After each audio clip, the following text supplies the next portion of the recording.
Hey everyone. Now I know that you don't normally get a live from me on a Friday, because I do them in the week for you. But obviously yesterday I couldn't. Hi Louise, thanks for joining. I couldn't do the live that I promised you yesterday, so I'm doing it today instead, as I said I would. And I'm sorry if I'm not quite as enthusiastic as normal. I might have to do this one again another time. But I promised it to you. I let you down yesterday. I promised I would do it today, so I'm doing it. I've actually been really sick today, so as I was a bit weird. The reason I couldn't do this yesterday was because we had the big event in our restaurant, and it was very late last night. I was very tired, and I was helping move tables, which I probably shouldn't have done because I trapped a nerve in my neck, and it was really bad, right across my shoulder, all the way up into my jaw. So it was really painful. So I had to take some really strong painkillers. And this was last night, like 18 hours ago now.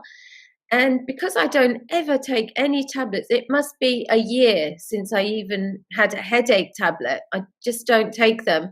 And of course, it made me really sick. So it helped with the pain, but I have been feeling really physically sick. And I was physically sick this afternoon. So that's the story for you of why I kind of don't look quite myself, and why I'm kind of sitting a bit still, and I'm not quite as enthusiastic as normal. But I did promise I would bring this to you, so I did. And it kind of fits in with the theme of what I'm talking about today, because I want to carry on with the three exercises. I gave you three already, so three more exercises to help you heal and achieve what you want in your life. And one of them I've put here. This is an amazing exercise that I've actually taught to one of my clients just this afternoon. And as soon as I taught it to her, she adopted it in our session. And it was fantastic to hear her doing this. So the first one I've called the power of I refuse. And what I've realized, I caught myself doing this the other day, and I was thinking about something in a really big way. And I realized that it was going to take a lot of time and effort and focus to do what I wanted to do. So I then started to kind of detract from it slightly. Oh, dogs come to help, to make it kind of easier for myself. But obviously I was diluting what I was doing. And I caught myself doing it. And without even realizing it, I said to myself, no, I refuse to compromise on how I do this. And I felt really great when I said it. And then I realized, I thought, I refuse. And then I realized that phrase, I refuse, I have been using it a lot lately with myself. I refuse. It's absolutely fantastic. And what I want you guys to start to do is to use the power of the phrase, I refuse, and to apply it to the things in your life that you're doing, or that are happening to you, or that you are allowing, or that you want to change, and just not allowing certain things. So I use that with myself to say, no, I refuse to do this in any kind of diluted way. And what it immediately did, it put me back on track to the way I had originally been thinking about it. But I've used it in other ways too. I was having a conversation with someone, and I said, no, I refuse to have this conversation while you talk to me like that. If you want to talk, we can, but I refuse while you talk to me like that. Then they have a choice. They can either tone down the way they're talking to me and talk to me as I feel I need to be talked to, with the respect that I deserve and in the way that I deserve, or we don't have the conversation. Guys, I honestly, if you can apply this to certain things that are important to you, where you realizing you are compromising or you are in danger of compromising, So I've actually really started to apply this, and I then looked at my goals and my plans for next year, and they're really big and they're really quite scary. But then I use the power of I refuse to actually add to them, which wasn't what I was expecting. But as I started to think about my goals for next year and how difficult they were going to be and everything, and I used the power of I refuse. No, I refuse to. That's right. It was exactly. I refuse to let anything detract me. Okay. So I actually let go of something quite big that I was thinking of doing for myself, but which would have detracted from my business goals. And my business goals are my most important ones for me for next year. And I use the power of I refuse. And so can you see how, oh, and the other one I've done as well, because I'm pretty fussy about my weight. My weight's never really hasn't really changed. My boys are 23 years old. They're twins, and when I had them, I put on a few pounds that I was there. I put on more than a few pounds, but I always carried a few extra pounds from from pre pre-baby, pre-pregnancy, but it was never very much, and I've never really wavered from that. I've always worn the same size clothes, and I'm very fussy about it. And just lately, I guess I've had so much on. I've been distracted. I haven't been looking after myself properly, and I haven't been eating the right foods. And one of the things I'm going to do, and I've actually been using, is the power of I refuse. And my phrase around this was, I refuse to feed myself anything that is not fuel for my body. See, the important thing is with our relationship with food is that we see food as fuel for our body. And recently I've not been doing that. I've been indulging in too much. I haven't eaten chocolate for ages, and then suddenly I started eating it again, and some cake and things, and it got to much more than I would ever normally let it be. And I haven't put on heaps of weight, like no one else would notice. If I said to people I've put on weight, people would say, where? No one else would notice, but I know. So now I've used the power of this phrase. I've actually written down a whole I've got a list of 10 things at the moment where I've used I refuse. And I was really pleased when I came up with this one about I refuse to feed myself anything that isn't fuel for my body. Because I know that that just doesn't help me physically. That helps me mentally. It helps me in every sense of my well-being. So, yeah, try that one. Take that phrase and use that and see what you can apply it for. I should probably say I refuse to do another Facebook Live while I look and feel and sound like this. I will do this one again for you guys. I promise you, when I can bring more to it. But for now, hopefully you'll get something out of these phrases. And that I'm well aware that I'm not my normal self doing this, but I did explain why earlier. All right, so let's move on to the second one. So the second one, evaluate all of your relationships. Every single one of you listening to this has relationships in your life that do not serve you. You have relationships with, even if they're not quite what you would call, some of you will have relationships with very toxic people. They will be people that you are very close to, and they are not serving you. They are not helping you. What we want you to do is, if you've been through abuse, as most people who follow my stuff have, or if you have some kind of healing or growth to do, we're talking about you heal and thrive. And I would like you to evaluate all of your relationships. These are your intimate relationships, your family relationships, your relationships with your friends, and evaluate these and say, what are these relationships in my life? What do I give to them, and what do they give to me?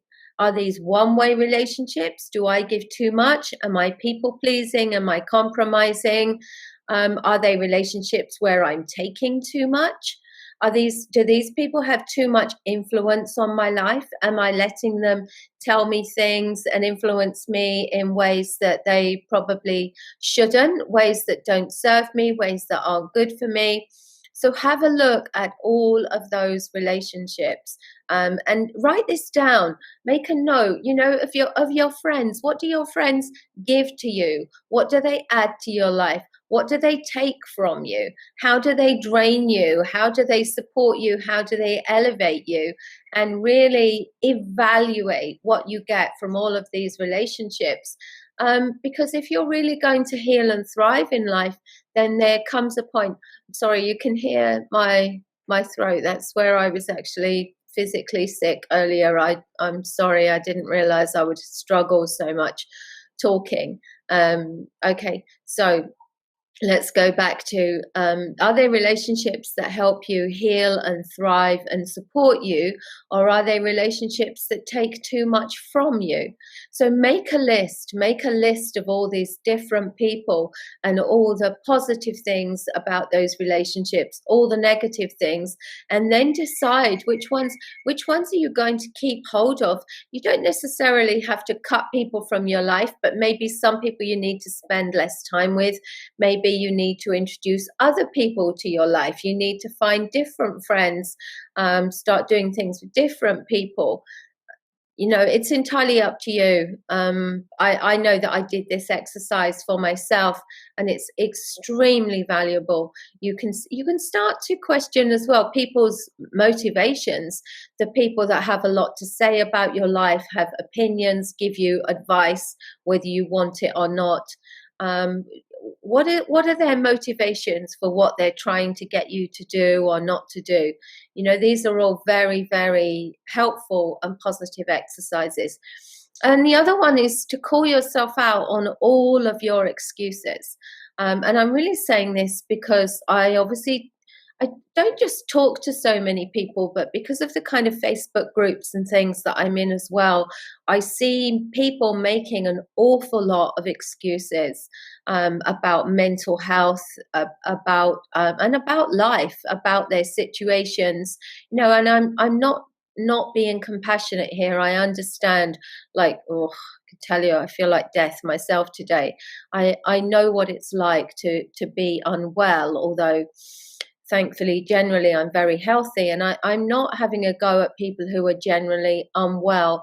I'm just saying that a lot of the time, people make excuses for where they are at in their life, for the things that they can or can't do about it, and it keeps you stuck. And what you really need to do every time, do this exercise, do it in this way. Every time you hear yourself making an excuse, so excusing something, saying, I can't do this because, or I would do this, but, like I could have said this afternoon, oh, I've been really, really sick all day, so I can't do that Facebook Live. Now, I didn't actually really feel like doing this Facebook Live, but I'd already let you down yesterday, and I promised you I would do it. So when I heard myself saying, oh, there's no way I can do that Facebook Live, I evaluated that and went, no, I can actually do that Facebook Live.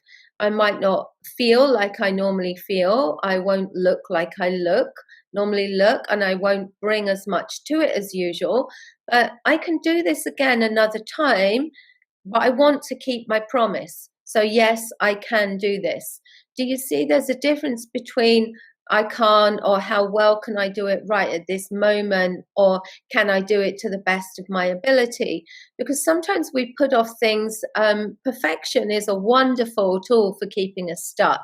Oh, if I can't do it 100%, I'm not going to do it. Well, actually, you guys are going to be better off because I did it even 50% of what I normally would than if I don't do it at all. So, there's nothing valid in that.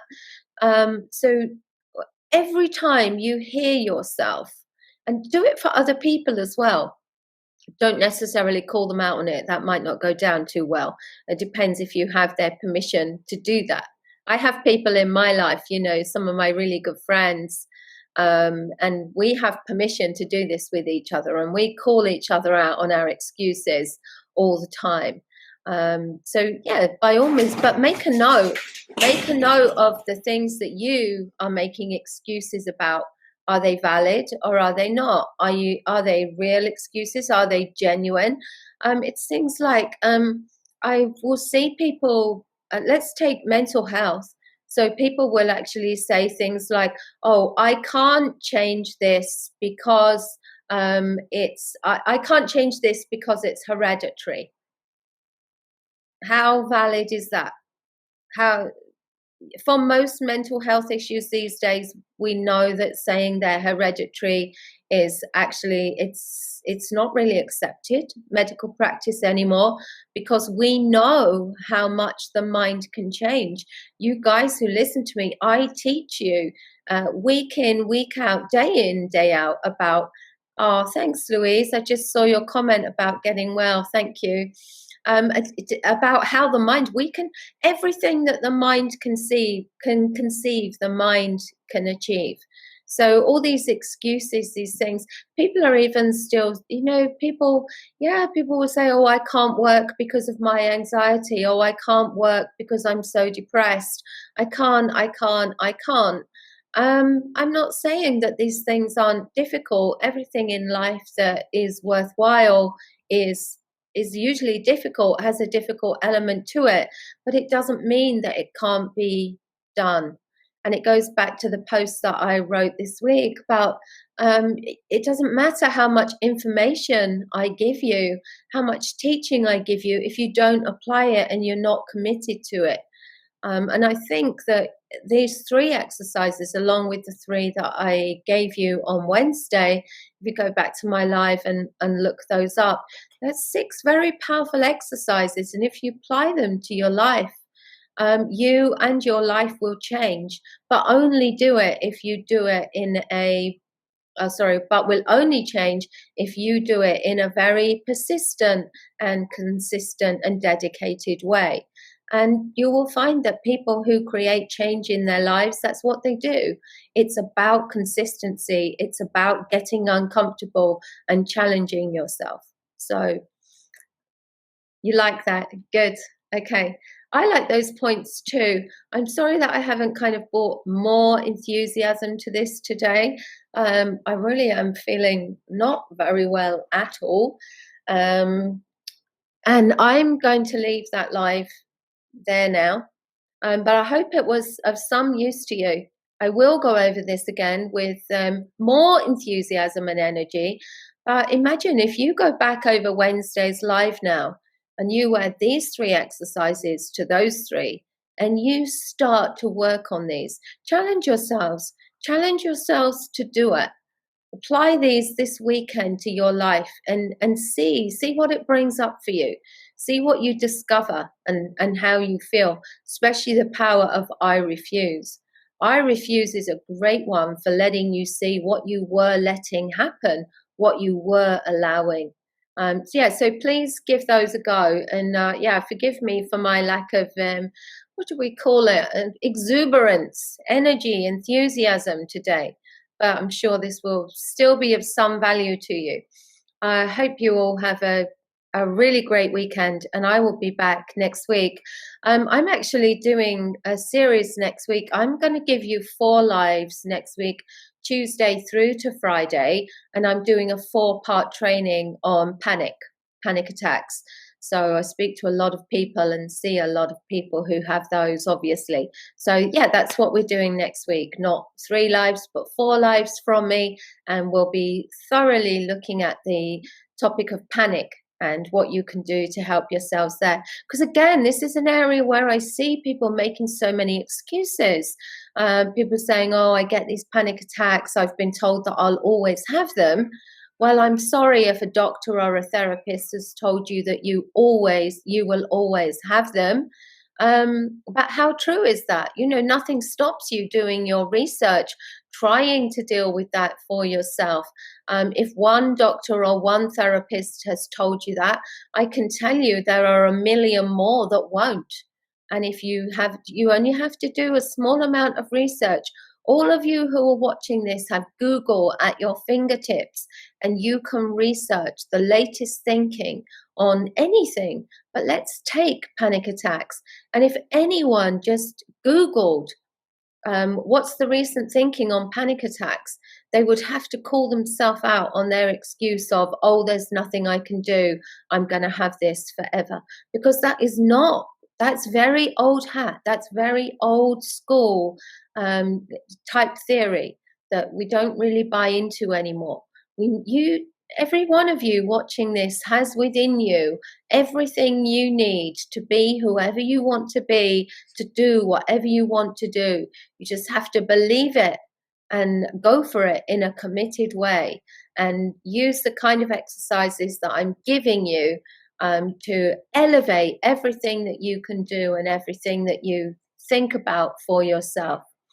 So I'm going to end that there, and I will see you guys again next week. All right, have a great weekend. Thanks. Bye.